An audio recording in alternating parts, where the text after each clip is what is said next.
నేను చేసేటటువంటి అతి పవిత్రమైన మహిమాన్వితమైన దీక్షను నేను మొదలుపెట్టాను కదా.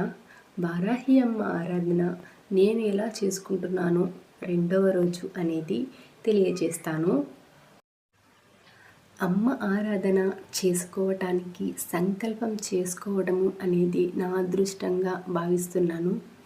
అన్ని పూజలులాగా ఇంటిని శుభ్రం చేసుకోవటం, 9 రోజులు పూజ చేసుకుంటాం అని సంకల్పం చేసుకోవటం, గణపతిని మనస్ఫూర్తిగా ఆరాధన చేసుకోవాలి.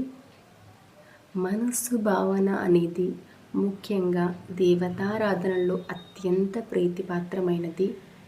మనకు మంత్రాలే రావాలి అనేది లేదు.